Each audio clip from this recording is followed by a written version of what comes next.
Mulakan dengan berita ini. Jenazah Allahyarham Datuk Seri Panglima Lajim Ukim selamat dikebumikan di Taman Perkuburan Orang-Orang Islam Kampung Kebatu Beaufort pukul 12.45 tengah hari tadi. Allahyarham yang dijangkiti COVID-19 menghembuskan nafas terakhir kira-kira 6.30 pagi tadi di sebuah pusat perubatan di Kota Kinabalu. Ketua Menteri Datuk Seri Panglima Haji Jinor dalam kenyataannya menyifatkan Allahyarham seorang pemimpin yang berdedikasi serta banyak menyumbang kepada negeri dan negara sepanjang karier politiknya. Bagi timbalan Ketua Menteri Datuk Seri Bung Mokhtaradin, Allahyarham akan sentiasa dikenang sebagai pemimpin berjasa kepada rakyat, khususnya di kawasan Parlimen Beaufort sepanjang hikmat beliau selaku Ahli Dewan Undangan Negeri Adun Kelias dan Ahli Parlimen Beaufort.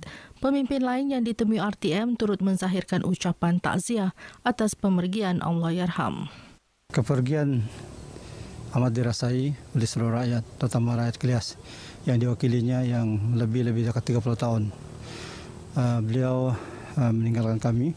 Kami rasa sangat sedih dan sangat berduka cita kerana beliau merupakan seorang pemimpin yang baik.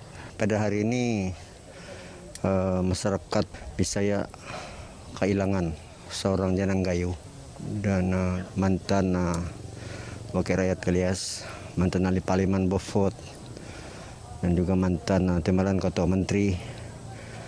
Dan sudah tentu rakyat pada keseluruhan dalam kesedihan. Ini adalah satu kehilangan cukup besar kepada kami, khususnya di kepimpinan di Persatuan Bisaya lah. Kerana beliau adalah yang almarhum adalah merupakan Janang Gayu atau Presiden Persatuan Bisaya Bersatu Sabah yang memang berjasa bukan sekadar kepada Persatuan Bisaya itu sendiri. Masyarakat di sini benar-benar merasa kehilangan beliau dan beliau sebenarnya mendapat gelaran Janang Gayu yang setaraf dengan Hugun Siau bagi masyarakat Kadazan Dusun, bagi masyarakat Bisaya, Janang Gayu lah. Saya yang mengikuti beliau berpuluh tahun lamanya berpandangan bahawa pemergian beliau amat sukar dicari ganti. Allahyarham meninggalkan seorang balu dan 7 orang anak. Usaha membantu golongan terjejas akibat pandemik COVID-19 terus diperhebat pasukan gerakan udara PGU Pangkalan Sabah menerusi Op Bantu. Op Bantu ini dilaksana serentak dengan program Jiwa Murni melibatkan penyerahan bantuan peralatan pencegahan COVID-19 sumbangan Mercy Malaysia kepada 3 buah sekolah rendah yang dikategorikan sebagai sekolah kurang murid. 3 sekolah terlibat ialah SK Natai Telipuk, SK Talungan Telipuk dan SK Ruminding Inanam Kota Kinabalu. Penyerahan bakul makanan disempurnakan Komander PGU Pangkalan Sabah, SCP Ahmad Lokman Abdul Hadi di Sekolah Rendah SK Ruminding Inanam Kota Kinabalu kepada 20 ketua isi rumah yang tersenarai dalam kategori B40. Kami telah mengambil inisiatif untuk menyampaikan sedikit sebanyak bantuan-bantuan peralatan pencegahan COVID-19 ini kepada sekolah-sekolah tersebut seperti hand sanitizer, smart pedal, face mask, glove dan sebagainya. Jadi diharap sumbangan tersebut akan dapat membantu sedikit sebanyak mengurangkan beban tiap sekolah yang kurangnya kelengkapan-kelengkapan tersebut apabila sekolah dibuka nanti. Bagi pihak sekolah, bantuan tersebut sememangnya amat diperlukan dalam usaha mencegah penularan pandemik COVID-19 dalam kalangan murid. Pihak sekolah amat memerlukan sebenarnya bahan-bahan atau barangan-barangan seperti ini. Jadi sumbangan-sumbangan ini merupakan aset yang amat berguna pada kami. Dengan adanya sumbangan ini akan dapat melancarkan lagi dan membantu kami untuk mencegah penularan penyakit COVID-19 di sekolah ini. Ribuan terima kasih kerana telah melihat ataupun telah begitu prihatin mengenai dengan kepayahan ataupun kesusahan yang dihadapi pada masa sekarang kan. Harap bantuan ini sedikit dapat meringankan bebananlah yang dihadapi oleh penduduk dalam masa yang agak sukar sekarang ini. 17 anggota terlibat Op Bantu ini terdiri daripada 9 anggota PGU Pangkalan Sabah, 4 anggota polis dari Balai Polis Mangatal dan 5 dari Balai Polis Inanam. Setiap anggota terlibat disanitasi terlebih dahulu sebelum bergerak ke lokasi penyerahan bagi mengelak penularan pandemik COVID-19. Hampir 90% masyarakat pagan Sungai Tombirua Mukim Ulu Lingkabau di Paitan telah mendapatkan suntikan vaksin. Ia memperlihat kejayaan program vaksinasi dijalankan Badan Bertindak Imunisasi COVID-19 CITF Beluran. Walaupun berhadapan pelbagai cabaran sampai ke pusat pemberian vaksin PPV sementara di Sekolah Kebangsaan Abuan Paitan, saranan mewujudkan imuniti kelompok tetap disahut penduduk terlibat. Ikuti laporan Iswadiman Samsudin mendekati penduduk kampung Wagen 2. Masyarakat pagan di Mukim Ulu Lingkabau ini harus diberi pujian. Mereka hadir ke PPV sementara yang jauh dari kawasan kediaman dengan mengharungi sungai berbatuan dan berjalan kaki di laluan balak. Baiklah saudara, inilah dia Sungai Lingkabau di daerah kecil Paitan. Sungai ini bukan saja dipenuhi dengan batuan ataupun dikenali sebagai karangan, malah arus deras di kawasan jeram membahayakan si pengendali bot perahu ataupun dikenali sebagai damas.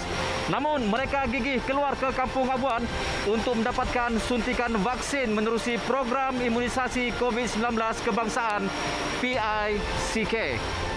Realitinya, risiko dan cabaran terpaksa dihadapi penduduk ini dengan tabah. Perjalanan menggunakan perahu dari Kampung Wagen 1, 2 dan Tagapalang ke PPV Kampung Abuan antara 1 hingga 2 jam, bergantung keadaan sungai dan enjin perahu. Ada yang hanya berdayung, memanjangkan lagi masa perjalanan. Berjalan kaki melalui laluan balak pula mengambil masa 45 minit hingga 1 jam. Risiko dia melimpas karangan yang besar-besar, kita menarik perahu dengan isi yang berat dan tidak kurang juga semasa banjir. Begitu teruk di karangan dan terpaksa menggunakan tenaga yang banyak. 1 jam lah begitu. Biasa 1 jam. Baru kalau dikira bagus lagi jalan di sini daripada kau ikut sungai berapa karangan limpas besar-besar lagi. Baru tenaga kita bukan mampu lagi, ini tua sudah, Pak. Kalau kami jalan di jam 6 sampai kadang jam 8. Jam 8 baru kami sampai Madi. Walaupun kurang terdedah dengan jangkitan COVID-19 berikutan perkampungan terpencil, namun penduduk ini tetap mahu memain peranan membantu negara. Bagi pihak kami pun di Beja Parlimen begitu besar hati, alhamdulillah, begitu bersyukur kerana masyarakat begitu menyambut baik daripada yang muda, yang tua dan dari segi semua peringkat umur ada di sini. Kami sangat berbesar hatilah nampak hari ini kan saya sebagai orang Sabah sendiri, orang tempatan, nampak gelakan daripada orang kampung kan, masyarakat mereka datang beramai-ramai untuk mendapatkan vaksin lah. Jadi kalau secara temu bual metren dengan mereka, semua pun memang mau ini vaksin. Sebab mereka kata ini vaksin sangat baik untuk pertahanan badan mereka. Kami percaya bahawa ini suntikan vaksin ini adalah mengurangkan risiko kepada kami sekiranya kami dijangkiti oleh wabak. PICK merupakan program pemvaksinan terbesar negara bagi membendung penularan COVID-19, percuma kepada warga negara dan bukan warga negara. Siapapun anda, jika layak divaksinasi, lakukan segera. Bersama-sama kita pulihkan negara.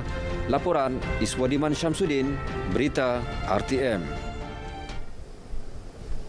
Pendidikan formal mu'alaf perlu dibangunkan secara berstruktur di seluruh negara bagi menyokong kelestarian penghayatan Islam. Statistik yang diperoleh daripada bahagian dakwah JAKI menunjukkan terdapat kira-kira 10,000 mu'alaf di negara ini setahun.